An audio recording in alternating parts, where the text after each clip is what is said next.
நீ என் பிசினஸ் பண்ணலாம் ரிஜெக்ட் பண்ணது ஓகே தாங்க. உனக்கு அந்த 12 லட்சம் எப்படி வருதுன்னு சொன்னா நான் நிம்மதி.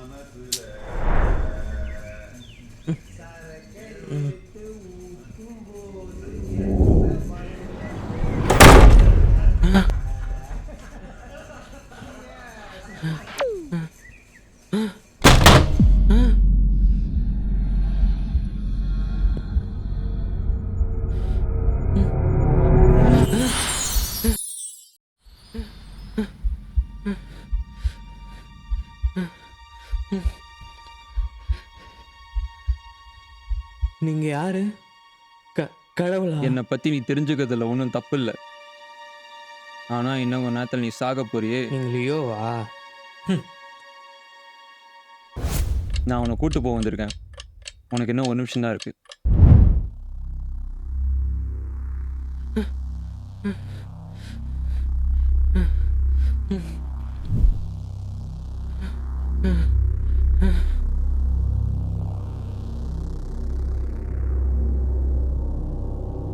எனக்கு கடைசி யாருக்கூடாது பேசணும் போல இருக்கு.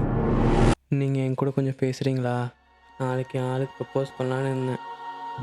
அவளும் ஃப்ரெண்ட் அருணும் லவ் பண்ணுறாங்க. அப்படியா? இல்லை, வேலை பண்ணல. பண்ணியிருந்தால் சங்கட்டமாக இருந்திருக்கும்.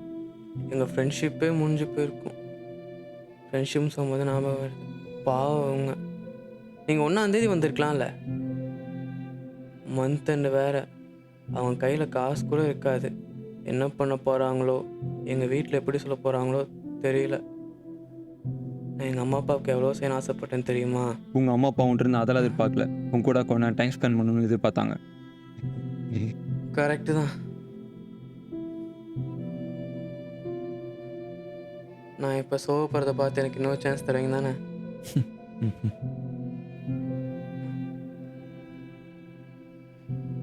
வயசு 25 தான் ஆகுது. ஏன் அதுக்குள்ள? நான் ஒன்றும் குலகாரம் இல்லை. எல்லாத்துக்கும் சொல்ல முடியாத காரணம் நிறையா இருக்குது. நீ இது வரைக்கும் உனக்காகன்னு ஏதாவது பண்ணியிருக்கியா?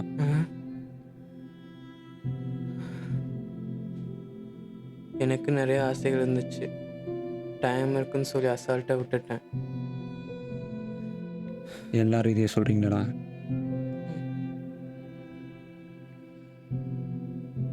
சரி வாங்க போவோம். இன்னும் அந்த நிமிஷம் முடியலை. நானும் ஒரு சில நல்லது பண்ணியிருக்கேன். பிளட் டொனேட் பண்ணியிருக்கேன். ஆர்கன் டோனர் லிஸ்ட்லேயும் நான் இருக்கேன். தெரியுமா? தெரியும். நான் செத்தாலும் ஏதோ ஒரு வகையில் இங்கே இருப்பேன். ஆமாம், நம்ம இப்போ சொர்க்கத்துக்கு போகிறோமா இல்லை நரகத்துக்கு போகிறோமா? ஏன் சிரிக்கிறீங்க? நான் சொல்கிறேன். சரி, போகிறதுக்கு முன்னாடி